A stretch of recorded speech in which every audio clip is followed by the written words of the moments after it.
নমস্কার, অ্যাস্ট্রোরাজু চ্যানেলে আপনাদেরকে স্বাগত। আপনাদের সাথে আমি রাজু। আলোচনা করব 10টি গুরুত্বপূর্ণ ঘটনাবলীকে নিয়ে, যা সাল 2025-এ তুলা রাশির জাতক জাতিকাদের উপর আসতে দেখা যাচ্ছে। সাল 2025-এ 4টি মেজর প্ল্যানেট বৃহস্পতি, শনি, রাহু ও কেতুকে গোচরে রাশি পরিবর্তন হতে দেখা যাচ্ছে। আর এই 4টি গ্রহের গোচরে রাশি পরিবর্তন হবার কারণে সমস্ত রাশিরই ক্ষেত্রে একাধারে যেমন কিছু শুভ ফল আসতে দেখা যাবে, সাথে সাথে কিছু অশুভ ফলও এই সময় আসতে দেখা যাবে।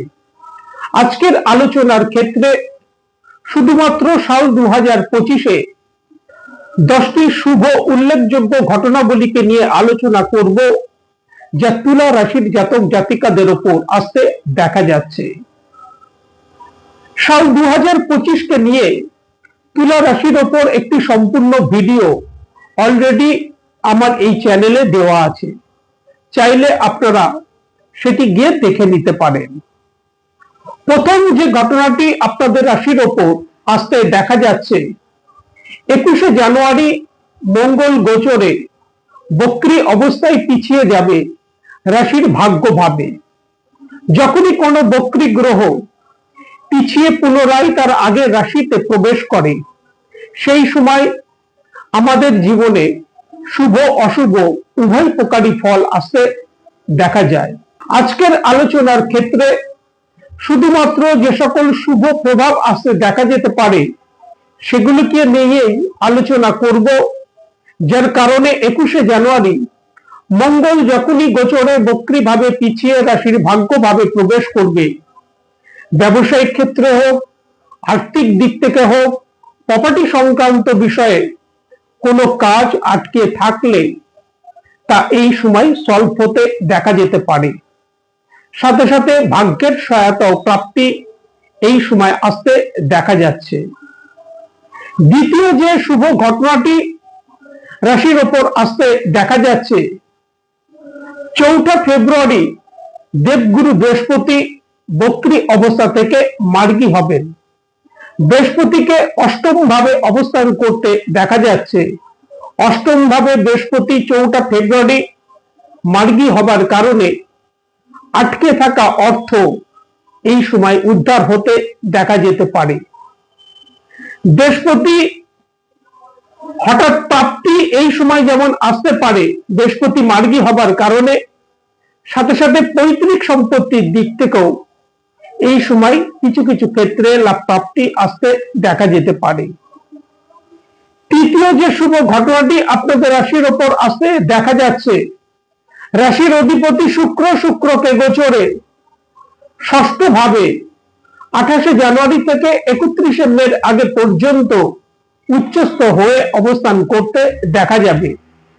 রাশির অধিপতির গোচরে এই উচ্চস্থ হয়ে ষষ্ঠ ভাবে অবস্থান হবার কারণে বিগত দিনে লিগাল সংক্রান্ত বিষয়ে কোনো সমস্যা থেকে থাকলে তা এই সময় সলভ হতে দেখা যেতে পারে। প্রতিযোগিতামূলক ক্ষেত্র থেকে এই সময় লাভ প্রাপ্তি আসতে দেখা যাচ্ছে। চতুর্থ যে ঘটনাটি আসতে দেখা যাচ্ছে, 29শে মার্চ শনিদেব গোচরে রাশির ষষ্ঠ ভাবে প্রবেশ করবে। শনিদেব একাধারে রাশির চতুর্থ ভাবেরও অধিপতি।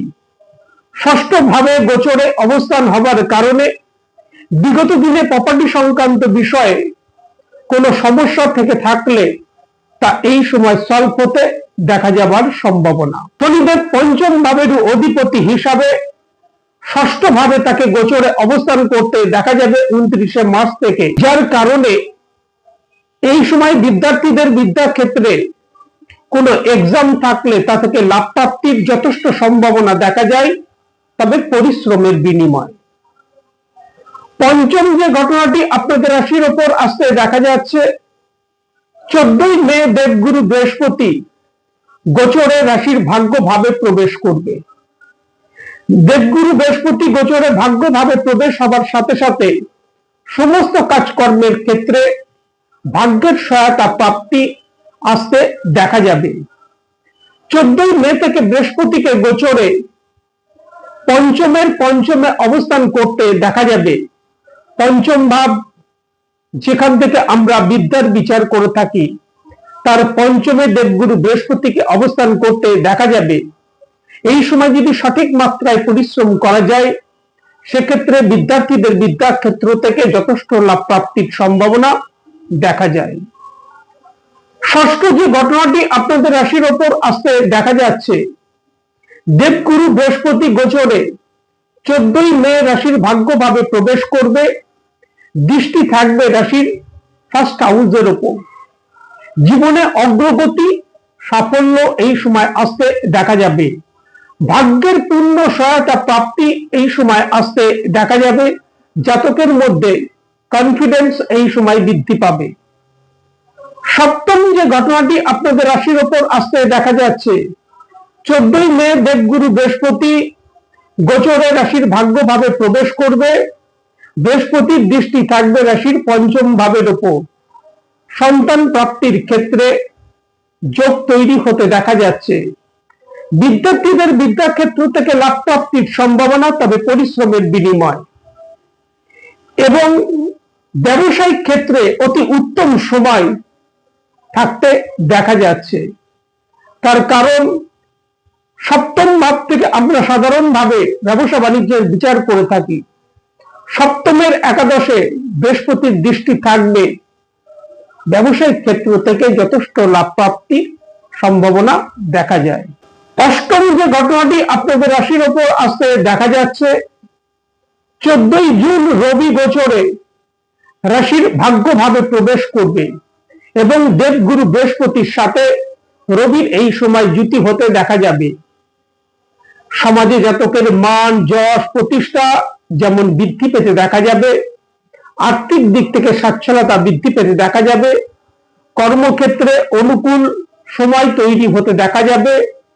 প্রমোশন, ট্রান্সফারের যোগ এই সময় তৈরি হতে দেখা যাবে। যারা দীর্ঘদিন ধরে ট্রান্সফারের জন্য কোনো প্রচেষ্টা করছেন, তাদের এই সময় তা থেকে লাভ প্রাপ্তির যথেষ্ট সম্ভাবনা দেখা যায়।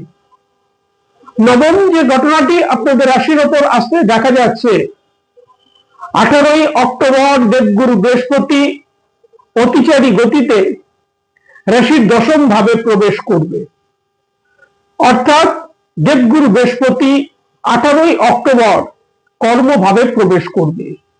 কর্মক্ষেত্রে প্রমোশনের যোগ তৈরি হতে দেখা যাচ্ছে। ক্যারিয়ারের দিক থেকে সাফল্য আসতে দেখা যাবে। জাতকের সমাজে মান, যশ, প্রতিষ্ঠা এই সময় বৃদ্ধি পেতে দেখা যাবে। সমস্ত কাজকর্মের ক্ষেত্রে অগ্রগতি, সাফল্য আসতে দেখা যাবে। দশম এবং শেষ যে উল্লেখযোগ্য ঘটনাটি আপনাদের রাশির ওপর আসতে দেখা যাচ্ছে, 18 অক্টোবর বৃহস্পতি গোচরে অতিচারী গতিতে রাশির দশম ভাবে প্রবেশ করবে। দৃষ্টি থাকবে রাশির চতুর্থ ভাবের ওপর। ভূমি, বাহন, প্রপার্টি ক্রয়ে অনুকূল যোগ তৈরি হতে দেখা যাচ্ছে। সাথে সাথে বৃহস্পতির দৃষ্টি এই সময় থাকবে রাশির ষষ্ঠ ভাবের ওপর। লিগাল সংক্রান্ত বিষয়ে কোনো সমস্যা থেকে থাকলে তা সলভ করা যেতে পারে এই সময়। এই ছিল 10টি উল্লেখযোগ্য ঘটনাবলী যা সাল 2025-এ তুলা রাশির ওপর আসতে দেখা যাচ্ছে। আশা করব সাল 2025 আমাদের সকলের জীবনেই শুভতা নিয়ে আসবে। আজ এই পর্যন্ত, নমস্কার।